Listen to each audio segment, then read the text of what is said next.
அது இப்போ அப்படி கிடையாது. டிவிக்கே வந்து இந்த தமிழக வெற்றி கழக ஆட்சி கிட்டத்தட்ட 100 நாள் ஆகும்போது எப்படி இருக்கு இந்த ஆட்சி? பரவாயில்ல, அதான் மக்கள் இது பண்ணுற அளவுக்கு ஓடிக்கிட்டு இருக்கு. இன்னும் என்ன நடக்க போகுதுன்றது இனிமேல் தெரியும்.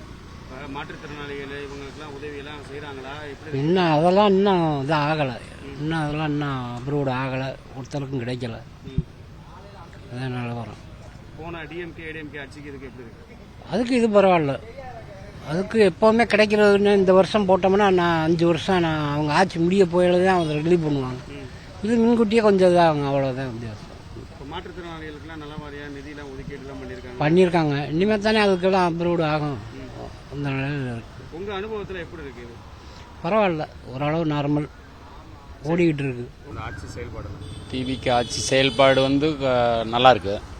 பட் வந்து ஒரு சின்ன சின்ன விஷயங்கள் வந்துட்டு கொஞ்சம் இன்னும் அது நிறைவேற்றுறதுக்கு கொஞ்சம் காலதாமதமாகுது. அதாவது குறிப்பாக வந்து டாஸ்மாக் ஊழியர்கள், இந்த இவங்க செவிலியர்கள், மற்ற இந்த அதாவது தற்காலிக பணியாளர்களாக இருக்காங்கல்ல, அவங்கள வந்து இன்னும் கொஞ்சம் நிரந்தரப்படுத்தினா, ஏற்கனவே நன்றி கடனோர் இருக்கோம், அதனால் இன்னும் கொஞ்சம் கூடுதலாக நன்றி கடனோட அந்த குடும்பங்கள் ஃபுல்லாக இப்போ டாஸ்மாகில் வந்துட்டு 29,000 பேர் இருக்கோம். எங்களுக்கு ஒரு நல்ல வழி, அதாவது நல்ல வழின்னா அரசு பணி, மாற்று பணி, அதாவது கடைகள் வந்து அது அதாவது மதுக்கடை அந்த அது என்ன மது விலக்குன்னு கொண்டு வந்தால் கூட சந்தோஷம் எங்களுக்கு. வந்து நாங்கள் வந்து இது ஆதாரமாக நம்பிட்டு அடுத்து வேற அப்படியே மன உளைச்சலோடு இருக்கோம் நாங்கள் டாஸ்மாக் ஊழியர்கள். ஆட்சி காலகட்டத்துக்கும் இவங்களுடைய ஆட்சிக்கு என்ன வித்தியாசம் இருக்கு?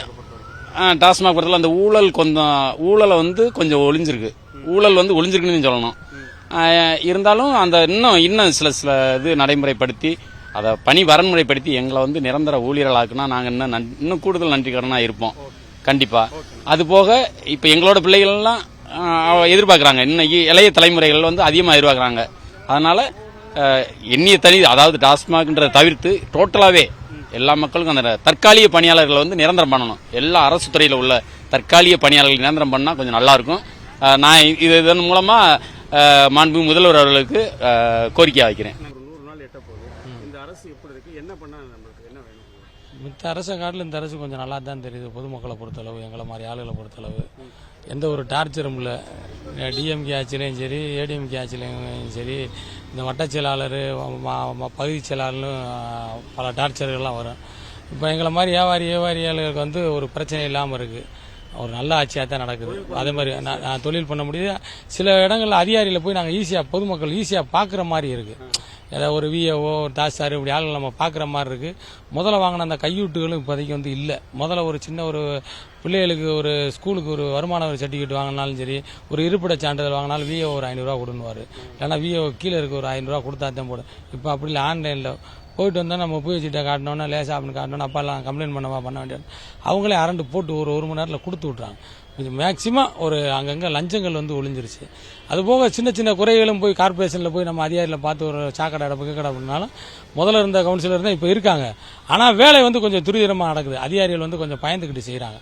கொஞ்சம் நல்ல ஆட்சியாக தான் இருக்குது. இன்னும் போக போக எப்படி இருக்குன்னு தெரியல.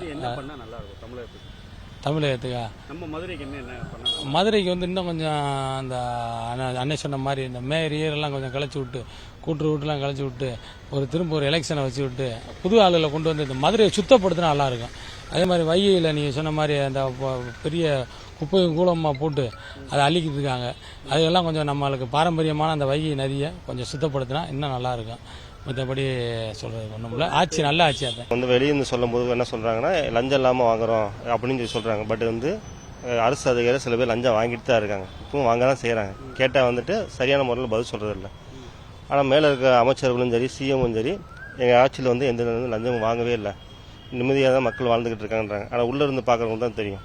ஒவ்வொரு கலெக்டர் ஆஃபீஸ் போனாலும் சரி, தாசில்தார் ஆஃபீஸ் போனாலும் சரி, விஓ, ஆர்ஐ, எந்த டிபார்ட்மெண்ட், பிடபிள்யூ எந்த டிபார்ட்மெண்ட் போனாலும் காசு இல்லாமல் எந்த வேலையும் நடக்கிறது இல்லை. கேட்டால் நான் சிஎம்கிட்ட சொல்லிடுன்னு சொன்னாலும் இது யார்கிட்ட வேணால் சொல்லிக்கோ, அதை தான் நாங்கள் பார்த்துக்கிறோம், ஃபேஸ் பண்ணுறதான் சொல்கிறாங்க. தவிர கடந்த காலங்களில் வந்து அமைச்சர்கள் இந்த மாதிரி ஆட்களுக்கு பயந்தவங்க வந்து இப்போ அப்படிலாம் கிடையாது, டைரக்டா தனக்கு தான் அப்படின்னு நினைக்கிறாங்க. ஆமாம், ஃபர்ஸ்ட் முதல் அமைச்சருக்கு வந்து பங்கு தரணும் கணக்கு இருந்துச்சு. பட் வந்து இப்போ அப்படி கிடையாது.